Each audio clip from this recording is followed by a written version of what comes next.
we weren't there most of the day. When did you lose it? We didn't, but Kristen and David We left did. it and came over. Said, we're headed over to your house, we don't have any flowers, we're getting hot and hungry. I don't know, no, we didn't look at it. Yeah. I looked for a power to do long, a building, a big subdivision right down the road, and every time, it seems like every time we do something, we lose power.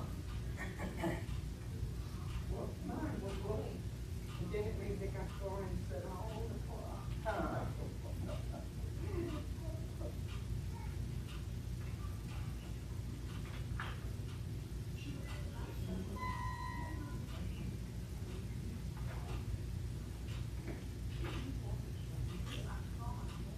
Yeah, wasn't it good? Woo, honey.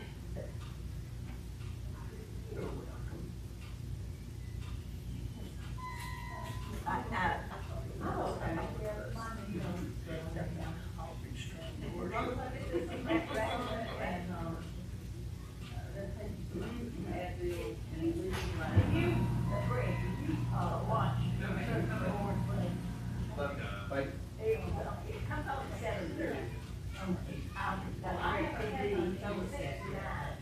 I mean, Phil Sanders, he is absolutely, every congregation ought to hear that, lesson that he did this morning.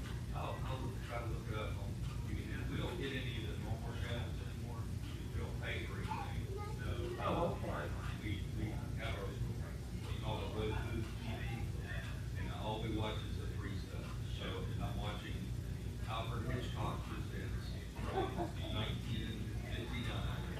Oh. Yeah, and it's in black and white, so I can actually watch it. What else do we get? Old Carol Burnett show. Okay. Um, You get any news?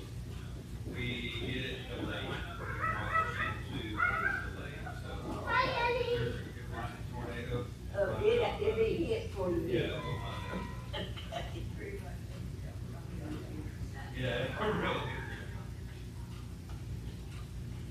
Yeah, it's called, streaming TV. That's another way to tell everything.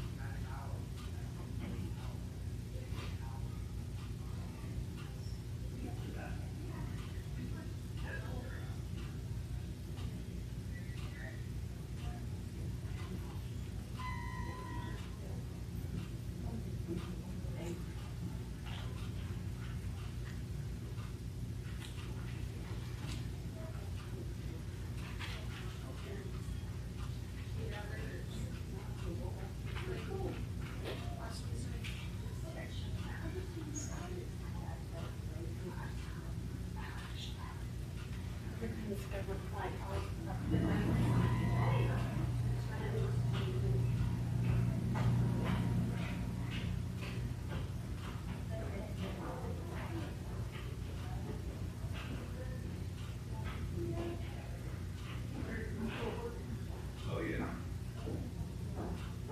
The house on the golf cart, the golf cart dealership. Yeah. Golf course, which is the people that drive the golf cart. Sell, fix them. They gonna let that go before they ever do any surgery on over there. Yeah. You know, Sometimes, that's socializing everything. yeah, Didn't it say 60 it? hours a week. Well, she been in there, what, 2 or 3 times, hasn't she? Right. Yeah. Yeah, there you go. Well, he did it before they did surgery. Yeah.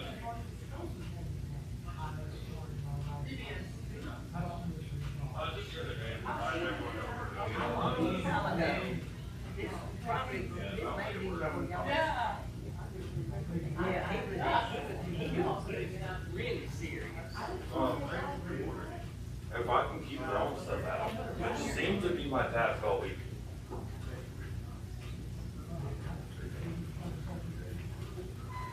Yeah, we do coding, like, part of it. Yeah. Good morning. Thank you, brother, I appreciate it.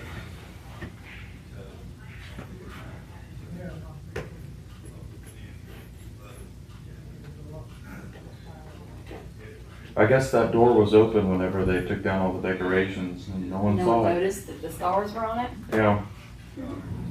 I'm not gonna say anything. I'm gonna see how long they stay there. until someone notices. Mhm. Yeah. How are you? Take a look at the door. The door must have been open while they were undecorating. Ah. So I'm not gonna say See anything. how I'm gonna long see it- how long it takes. Well, Claire was doing a very good job of getting the stars off the lower walls. Yeah. Oh, that driver, I moved one of those big pieces and I just, from the stage, Uh-huh. and I was just like, everybody just throw your trash in here and I'll drag it. And I got outside and hadn't thought of the fact that it was pouring rain and and it's covered in bright shiny wrapping paper. Right. And I'm like, well, I can't pick this up on myself. And it's probably gonna take like 4 people at this point. So I just drag it, not thinking anything of it, and then I turn around and there's like streaks of shiny silver. Is there? Would you take it to the dumpster? Yeah. I picked up the big pieces and I'm like, the rest will just probably end up in a drain somewhere.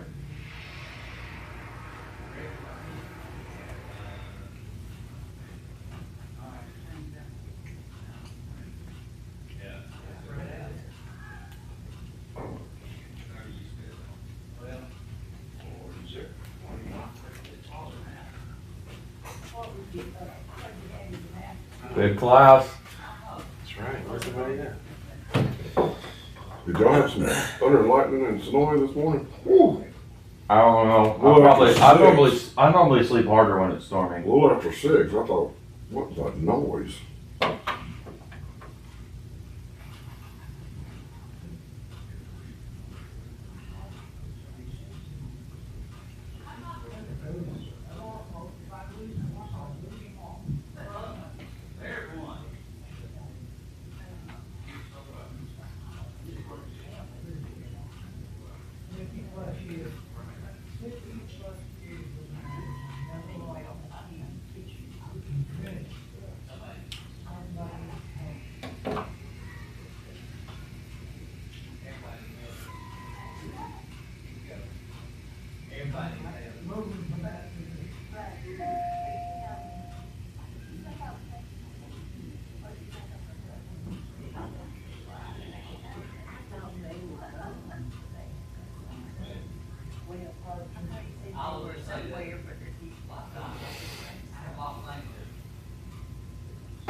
Maybe I like Kessler rainbows this morning.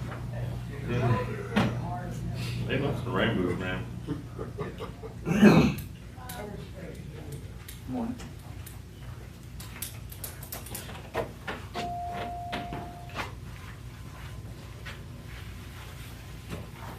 Did you move that because it kept getting elbowed and stuff? The camera? I don't put it, Steve puts it up. Who? Zeke? Steve. Steve.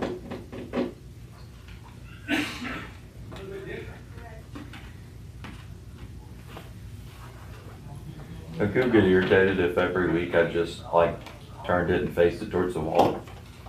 But like right after class started when he's probably checking on them. Yeah. But just a main street. Why would you want to do that? I don't know. I'm gonna tell Tara you're being ugly. Good morning. Good morning. Hey guys. Good morning. Morning.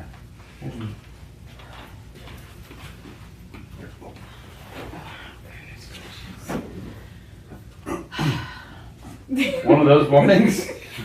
I'm just tired.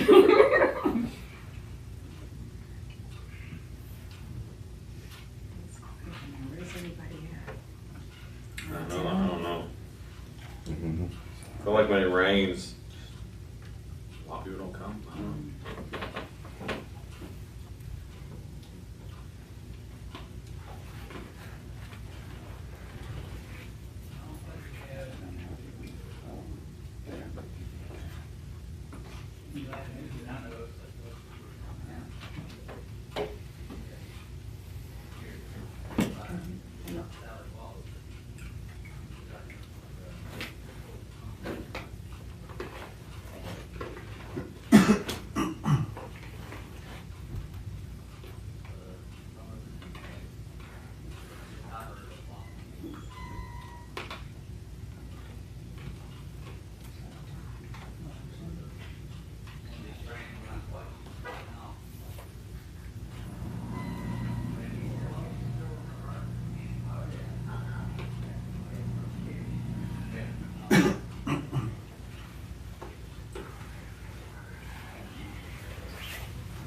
You want to sit here? All the time?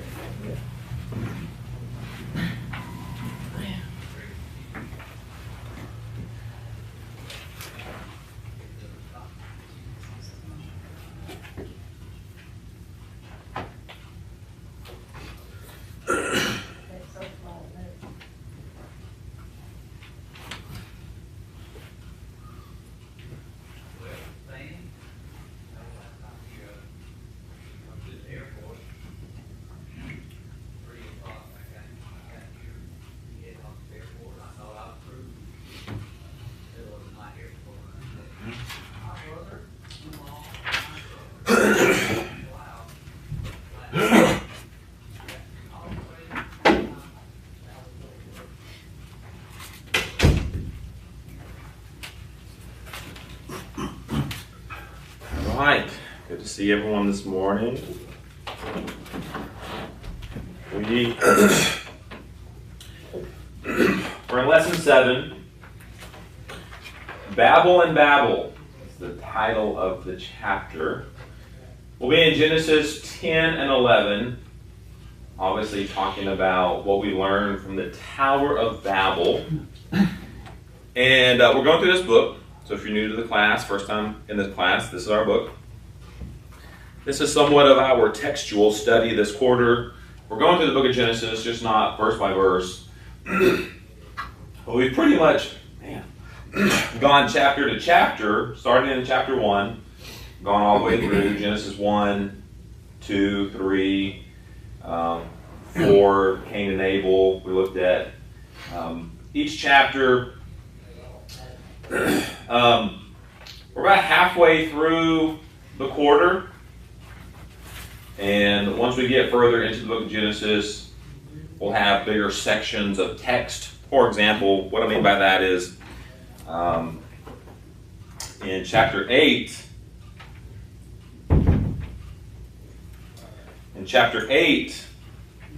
which is next Sunday, we'll look at Abraham, and that will cover Genesis 12 through 24. So that's a big section. That's a big chunk of chapters. So up to this point, we've gone one chapter at a time, maybe 2 chapters. Like today, we'll do 2 chapters, but then next week we'll have to cover some ground with our lessons. But lessons that we learned from the book of Genesis. Again, and I sound like a broken record just repeating this every Sunday, just so that we don't forget. Genesis is such a unique book. There's so much we learn from Genesis because it's the first book of our Bible, and it's the beginning of everything. I mean, it's the beginning of the world, and we see how the world and humanity progresses, and we observe a lot of firsts, and that's what we're going to do this morning with Babel. There are some firsts that we will consider. The first time anything ever happened is usually recorded in the book of Genesis. And so what do we learn from Genesis 10 and 11? Now, the Tower of Babel is in Genesis 11. Genesis 10 is the family tree of Noah. We have a lot of names, but we have to connect the two because it's not written in chronological order. It's one of the things that makes Bible study a little bit frustrating at times is because it's not in chronological order. And we'll notice that in just a minute. I'm not getting ahead of myself. We'll notice how if we go back and forth between Genesis 10 and 11, there are some things that are written that, again, it's not in chronological order. And we even see that in Genesis 1 and 2. There are some things that are mentioned in Genesis 2 that really took place in Genesis 1, and we see that all throughout Scripture. Daniel, on Wednesday night, we're studying Daniel. It's not written in chronological order, and you have to rearrange the chapters. Now, Daniel is an interesting book because it's written in 2 languages. It's written in Aramaic, which was spoken by those in Babylon, the Gentiles, and then the Jews spoke Hebrew. And so it's written in those 2 languages. And so the reason why, at least one of the reasons why Daniel is not in chronological order is because it is sectioned so that what's written in Aramaic is together even though it's not in chronological order. And so, but anyway, Matthew's another one. Matthew did not write in chronological order. You'll read about an event that took place, and then all of a sudden he has gone back in time. And one of the best things in Bible study is a chronological Bible. If you don't have one, it will help you. But anyway, we'll notice that in our study. So thinking about Genesis chapter 11, Babel and Babel. What do we learn from the Tower of Babel? I have a few introductory notes just to think about, and then we'll get into the text and Genesis chapter 11. Genesis 10 and 11, they bear out some important points that are important for our study. Genesis 10 and 11 is the history of the beginning of nations. Now, you and I live in a time where, we're used to nations. We're used to languages, different languages. You could probably think about the places you've been. Anybody here know a different language? Can you speak another language thoroughly? No? Nobody? Not me either. Kristen's decent at Spanish. She can at least understand it. She doesn't speak it thoroughly, but there's a lot of people out there that can speak more than one language. And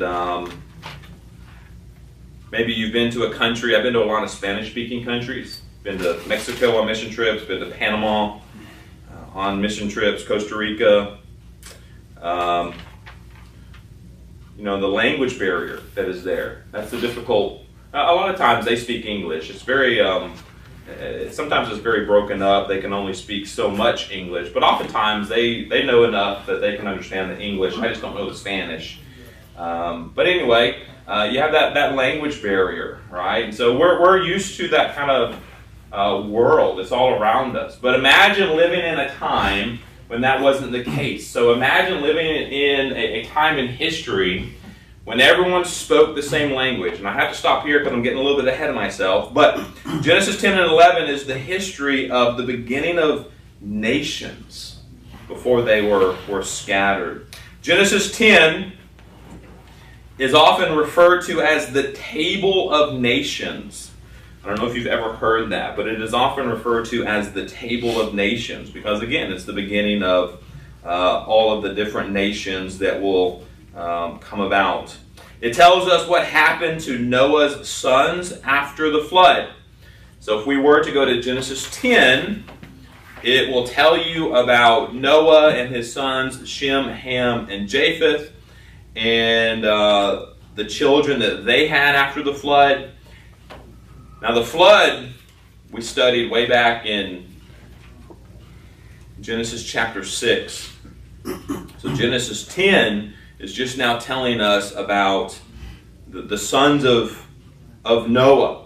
And verse 1, now this is the genealogy of the sons of Noah, Shem, Ham, and Japheth. And the sons were born to them after the flood, right? So then you have the family tree here and the genealogy of Noah and his sons. And this will play into Genesis 11 and how they are divided. Again, it's not in chronological order. So when we think about the sons of Noah, Shem, Ham, and Japheth, it will talk about in Genesis 10 how they are separated based on their language. We'll see that in just a moment because this will take place after Babel, and then they will group themselves based on the languages that they speak. We'll see that in just a moment. And so Genesis 10 and 11. Let's get to our first point. And that is a story of firsts. We have a lot of firsts. Well, a couple. I'm going to group the second one together because it's pretty similar. But we have some firsts here in Genesis chapter 11. The Tower of Babel. What would you say before I give what is suggested from Justin Rogers here as first? What would you think are some firsts that we see from the Tower of Babel? We've already talked about that. Just didn't call it a first or didn't reference it that way. But what do you think? Also the same language.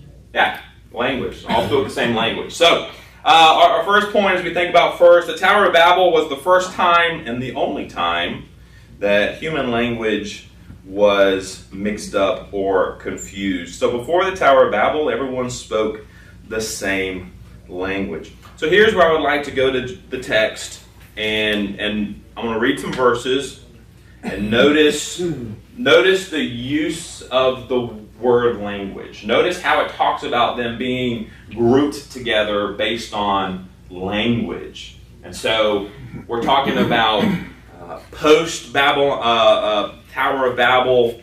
Now they've been mixed up with their language. And obviously, have you ever played that game? It reminds me of that game in like elementary where you would be given a number, or you would be given, I don't know, like an animal, but you had to find someone else that was similar to yours.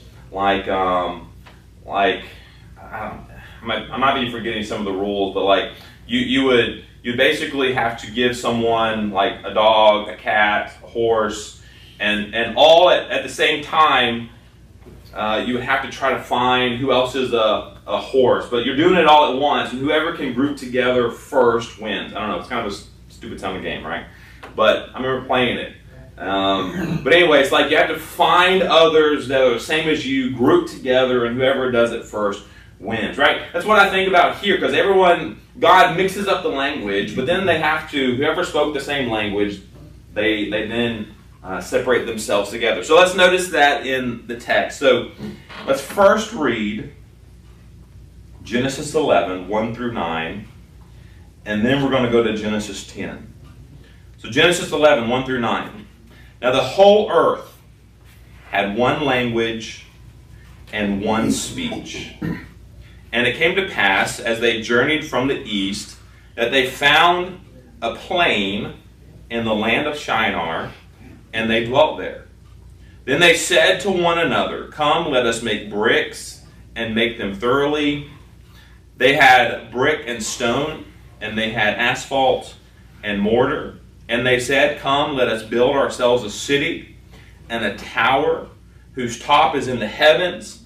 Let us make a name for ourselves, lest we be scattered abroad over the face of the whole earth." But the Lord came down to see the city, and the tower which the Son of Man had built. And the Lord said, "Indeed, the people are one, and they have one language. And this is what they begin to do. Now nothing that they propose to do will be withheld from them." Meaning that if they can all come together in unity to do this, there's nothing that they would stop it doing. So they would do anything else. And so we'll talk about their sin here in a moment. Verse 7, "Come, let us go down, and there confuse their language, that they may not understand one another's speech." So the Lord scattered them abroad from there over the face of all the earth, and they ceased building the city. Therefore its name is called Babel, because the Lord confused the language of all the earth. And from there, the Lord scattered them abroad over the face of all the earth. So there we have the account of the Tower of Babel, and pre-tower, they all spoke the same language. They came together with the same agenda, and they're going to build this tower. And they were going to build it up into the heavens. There, it seems to be with God. But there's more going on here. It was more of a selfish ambition because they wanted to make a name for themselves. And so there's more going on in the heart of man than just, hey, we want to build this nice big tower. Right? There's more rebellion. There's more selfishness and pride. And the reason behind why they're doing it is sinful. But here's the tower. God comes down. He looks at what they're doing. And it says that he scattered them and he mixed up their language. Now, I've always thought about this when I think about the Tower of Babel.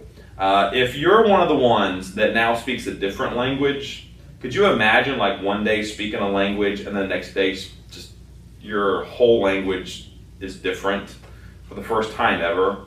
Like, that has to be the way it went down.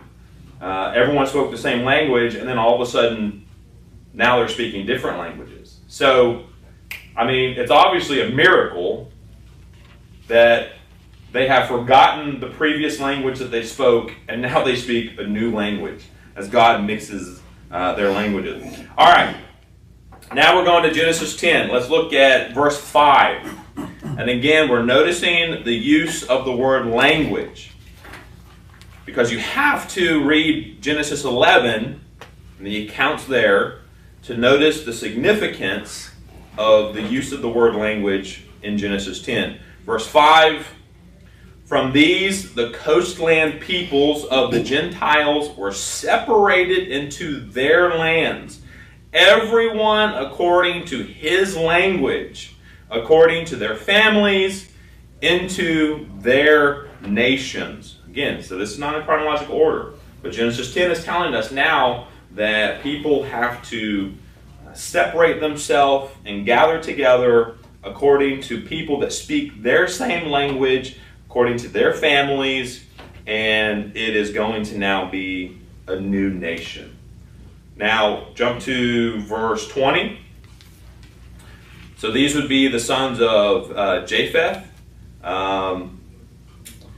Shem, Ham, and Japheth. So this would be Japheth. Verse 2, the sons of Japheth were, and then you have going down to verse 5, and so they gathered together according everyone to their language.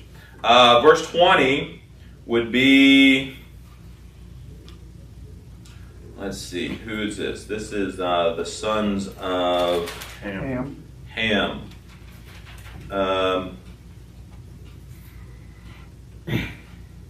Yeah, verse 6, the sons of Ham. So verse 20, these were the sons of Ham according to their families, according to their languages, in their lands, and in their nations. And so you see the separating here with Ham and his family, his descendants and sons, and so on.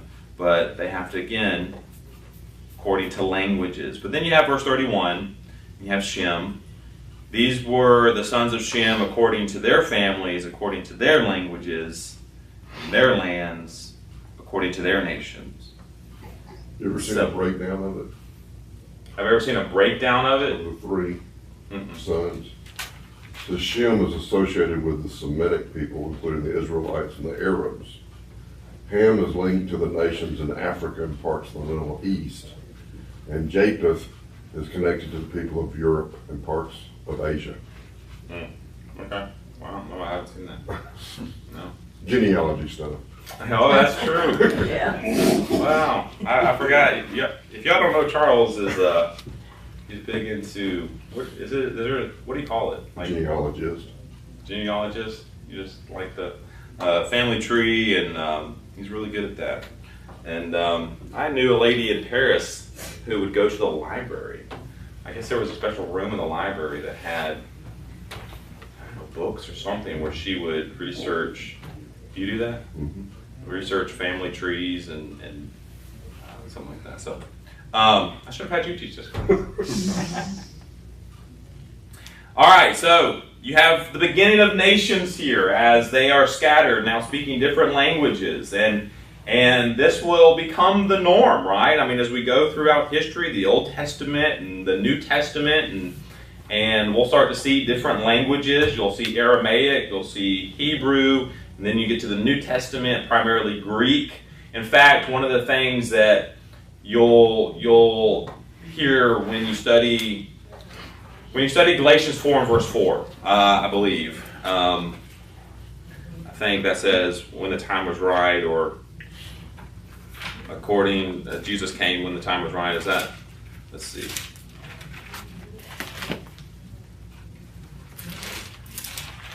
Galatians 4 and verse 4. But when the fullness of the time had come, God sent forth His Son, born of a woman, born under the law, to redeem those who were under the law, that we might receive the adoption as sons. But when the fullness of time had come, basically meaning when the time was right, Jesus came into the world, And one of the things that you'll study, in fact, I remember studying it in Daniel. We're studying Daniel on Wednesday night, and we're studying about the dream of Nebuchadnezzar and the statue, the head, the silver, and the statue that Nebuchadnezzar saw, and the rock that destroyed the statue. And so each of these elements in the statue, the gold, the silver, the bronze, the iron, the clay, represents different world empires that would rise and fall. So you have Babylon. In fact, Babylon will come from Babel. It's the same location. So you'll have the first world empire, which is Babylon, and then you have the Medes and the Persians who came together as one world empire. But the Medes and the Persians, you have Cyrus who defeated Babylon, and they will rise as the world empire. They will be defeated by the Greeks, and Greece will now be the world dominating empire, and they will rule. They will rise and fall to the Romans. Rome will then be a world empire. But out of each of these world empires, you will have, they will contribute to humanity and to history, so that when you get to the Roman Empire, Galatians 4 verse 4, when the time was right. So you have all these contributions from these world empires leading to, why was the time right? Why did Jesus not come to earth in Genesis chapter 3 when they ate of the fruit? Like when they picked it, they ate it. Why did Jesus not come right then? Well, the time wasn't right? And why did he not come with Abraham? Why were there thousands of years from the time that Adam and Eve sinned in the garden to Jesus coming about 4,000 years later? Like, why was there so much time that passed? Because the fullness of time. Anyway, what I'm getting at is one of the things that has developed by the time that Jesus walks the earth and dies, and then sends his disciples into all of the world to preach the gospel. I want you to think about that. If he had sent the disciples into all the world to preach the gospel to every creature, what is the church going to... You have this language barrier. Now, we're not talking about on the day of Pentecost and afterwards where the Holy Spirit came upon the disciples and they spoke in tongues, right? Aside from that, we're thinking more into the future after the disciples have passed and gone, and you don't have the indwelling of the Holy Spirit on the apostles. You don't have the speaking in tongues. You need a way to communicate, right? So what was developed? Anybody know the language, the term, or the type of Greek? Anybody know? So there's a language, I say language, but it was just a form, a type of Greek called Koine Greek. Koine.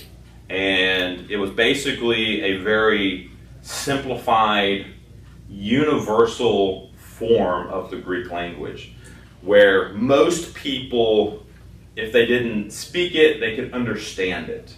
So basically, it was more of a universal language that a lot of people could understand, and it would help the spreading of the gospel so that people could communicate a little bit more easily and spread the gospel.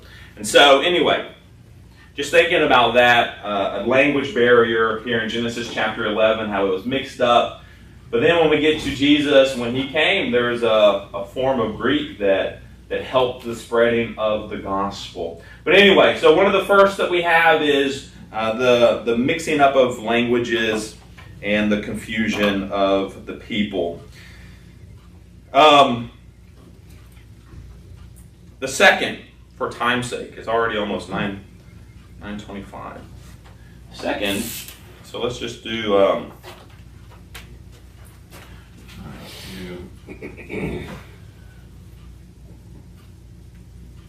language or speech, and then the other would be cities and towers.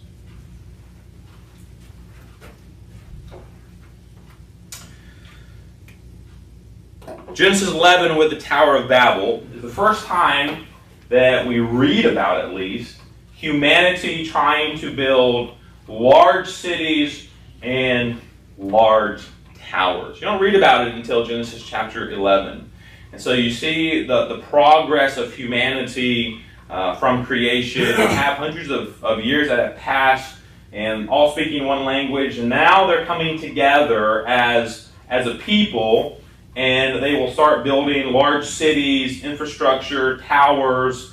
And but the reason behind the building of the Tower of Babel was sinful, and it was not pleasing to God. But there's nothing wrong with building cities. There's nothing wrong with building towers. It was the reason behind this particular tower that God mixed their languages and scattered them throughout all of the earth. But as we're talking about firsts in Genesis chapter 11, we do have the first attempt to build a city and a tower. Now it says that their dwelling place, actually let me ask in a question form, where was this tower? Like, what's the land? What does it say there? In the land and the plain of Shinar.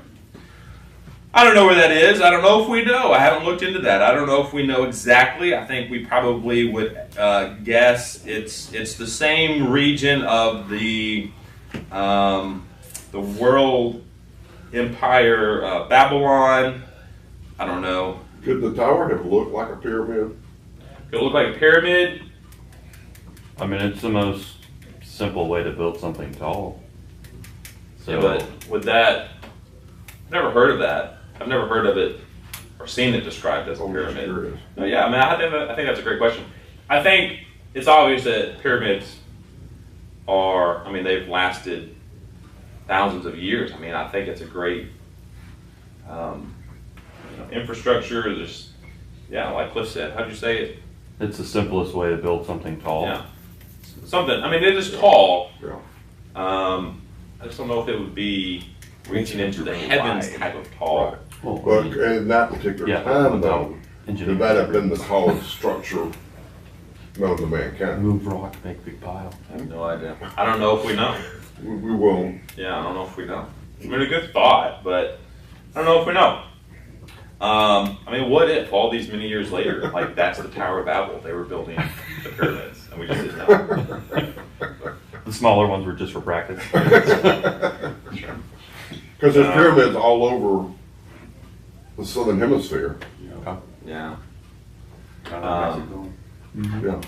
But don't most of them date to the Egyptians, so it'll be later. Yes. Ones in Chichen Itza.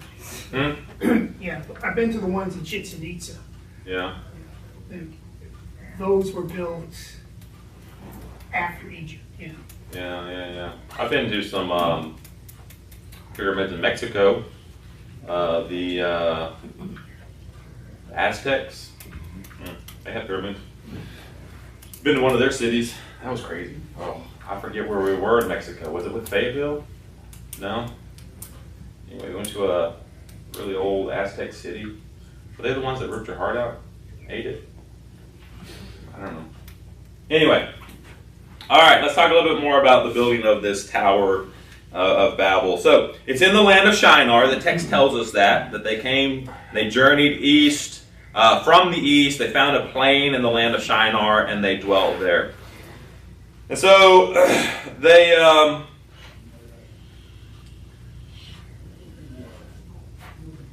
they plan among themselves that they will use their skills to work in construction. Notice verses 3 and 4. They said to one another, "Come, let us make bricks. Let us bake them thoroughly." They had brick, they had stone, they had asphalt, and they had mortar. And so they had brick and stone, and they had a way of adhering them together, some type of adhesive, some mortar, some asphalt, to build this tower. And they said, verse 4, "Come, let us build ourselves a city." Again, nothing wrong with that. A tower whose top is in the heavens. Again, nothing wrong with that. At least as far as my studies in Genesis 11, nothing wrong with this yet. Building a city, sure. A tower, sure. Nothing wrong with towers. You know, we live in a world, man. I wonder how tall they could have built it back then. I don't know how tall they could have built it. I mean, you look at infrastructure today, just like buildings and skyscrapers today and how they're designed and how tall they are.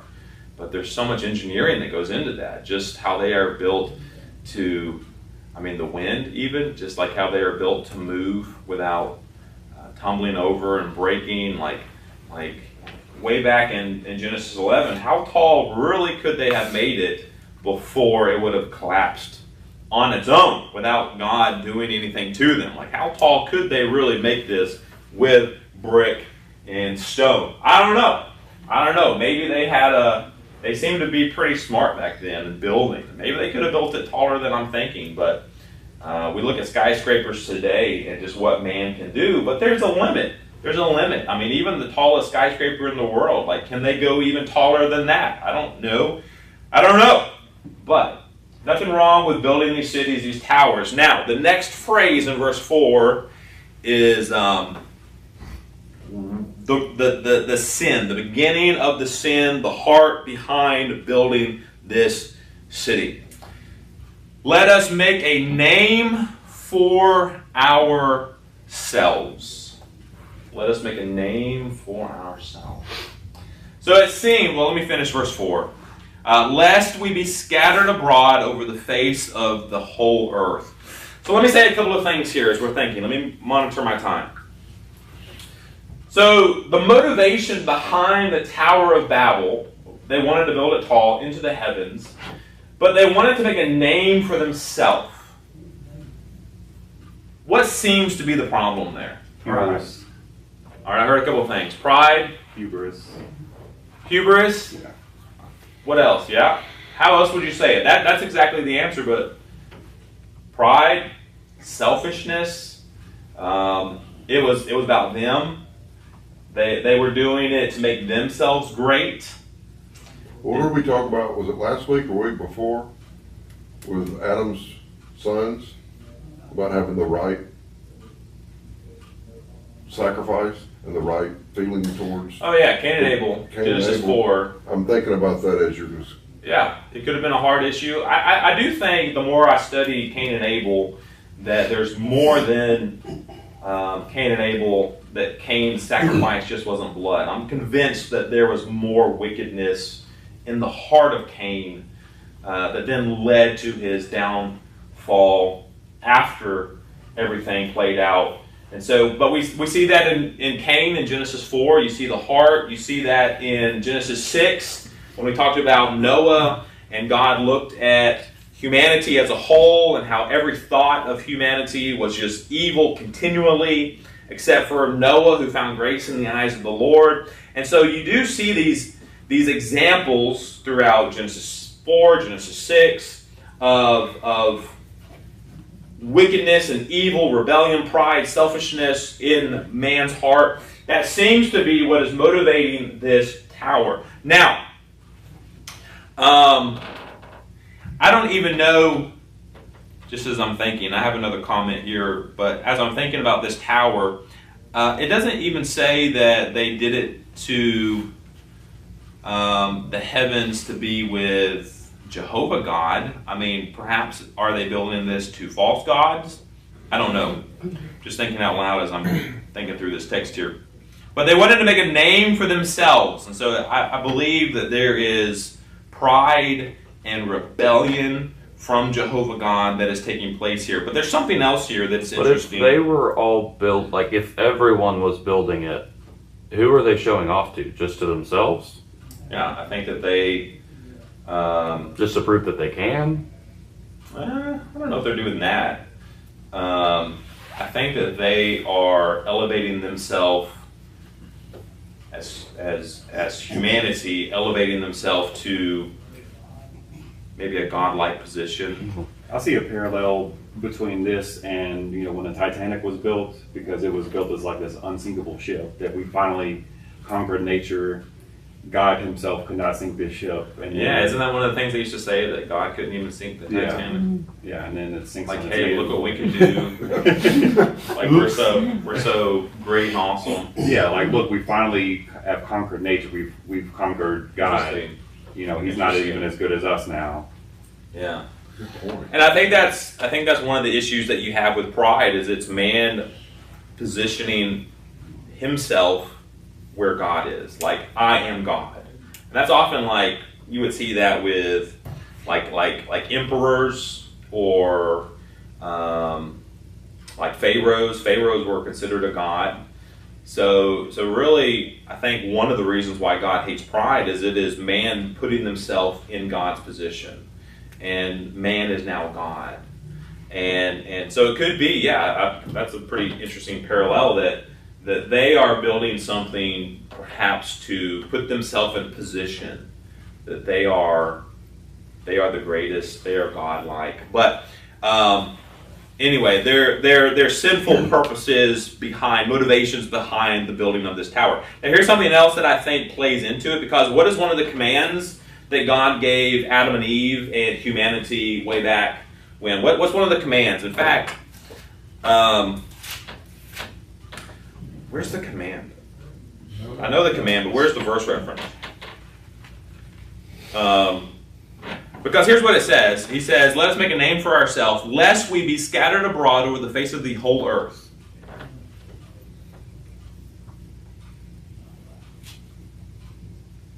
What did God tell in Genesis 1:28? I shall not build any other gods. You shall not build any other gods. That would play into this too. That what he told them in Exodus, you shall not have any other gods. But Genesis 1, verse 28. Then God blessed them.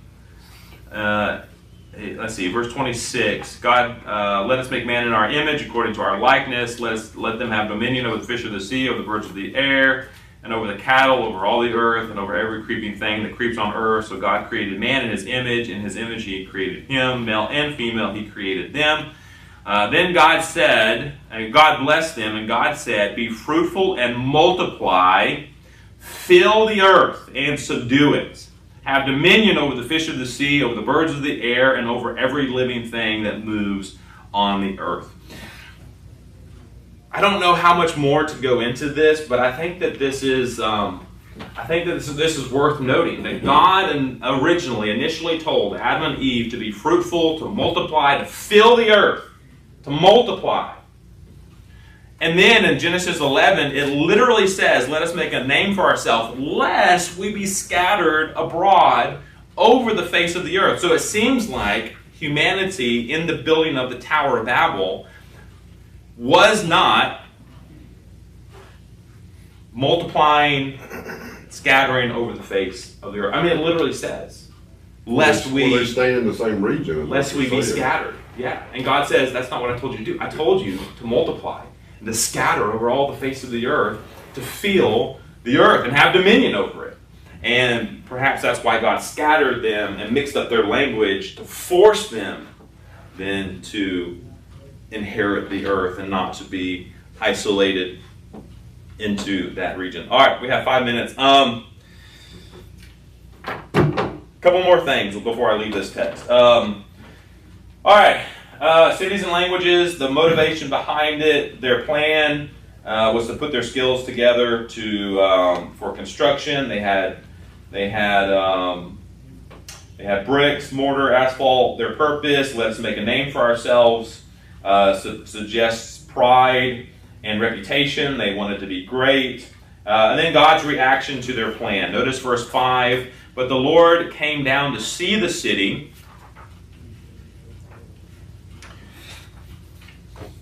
and the tower which the sons of men had built.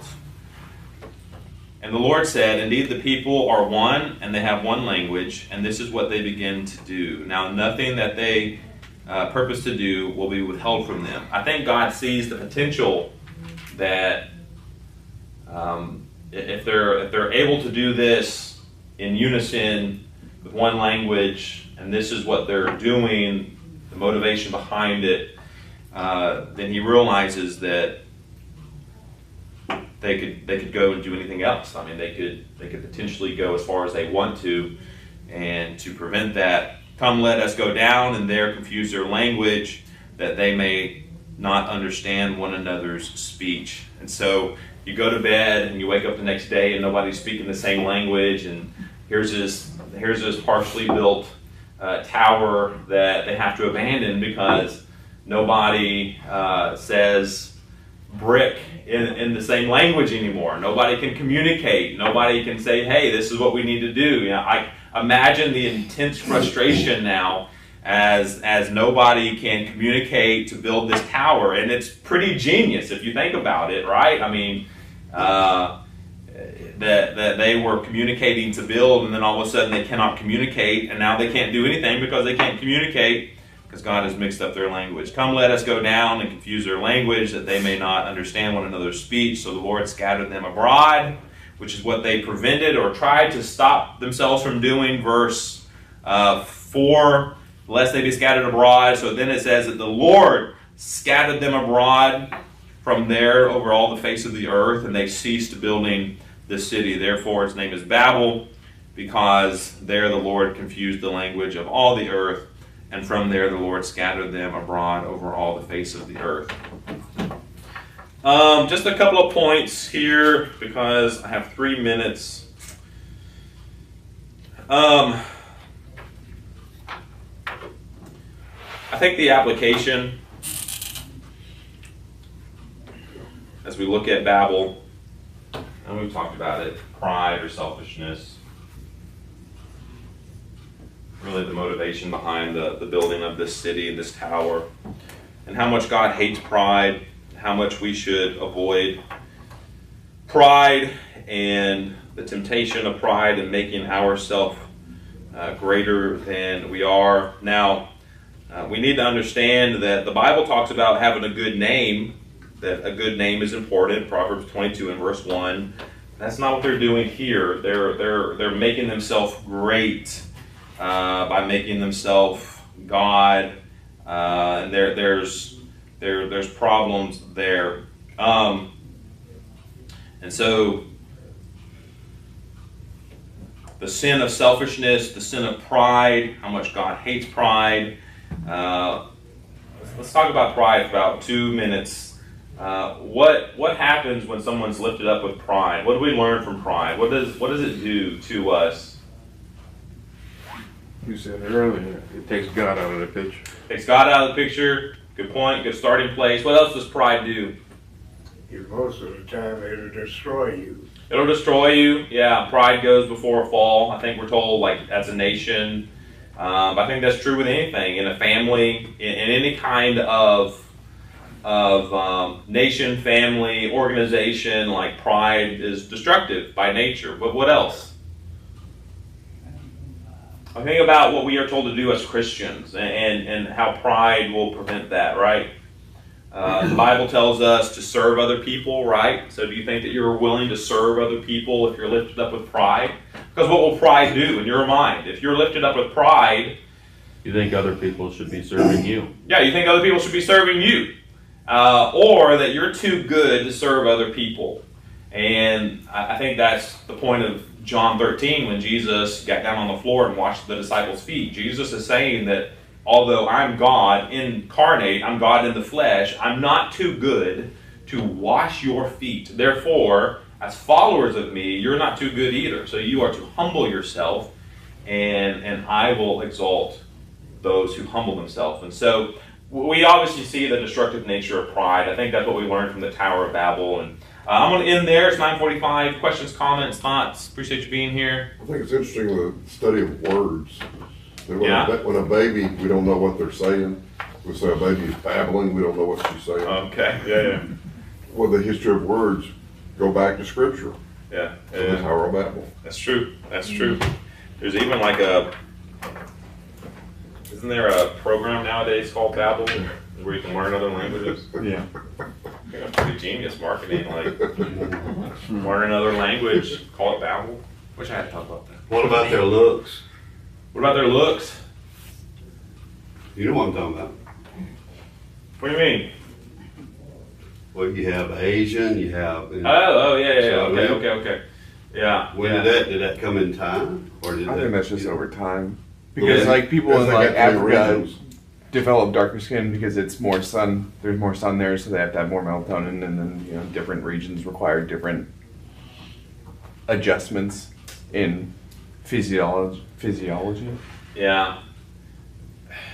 I don't know. I don't know how all that. Yeah, I mean, every nation. Yeah, I mean, you can, like a Chinese. Yeah. I mean, Well, that's what I like about the Sure. Creation Museum. It says Yeah. the first things you see is God made one race. yeah. There's the human race. Yeah. There's different melatonin levels, Yeah. but God made one race, but they Yeah. scattered throughout the world. Yeah, yeah. So we're talking like probably 6,000 years, and how that happened and developed, and how do we have the land masses that we do that have separated, and there's a lot I don't know. It's interesting, but I'm going to end there before we go any further past time. What was Thanks the for being original here. language? Like, was the original language something that's around today, or was it That's something an completely interesting different? question. Like when they scattered, did they get rid of that language altogether, or was he like, all right, 25% of y'all keep this? It was probably that click language. You ever heard click language? Or Yeah. something like that.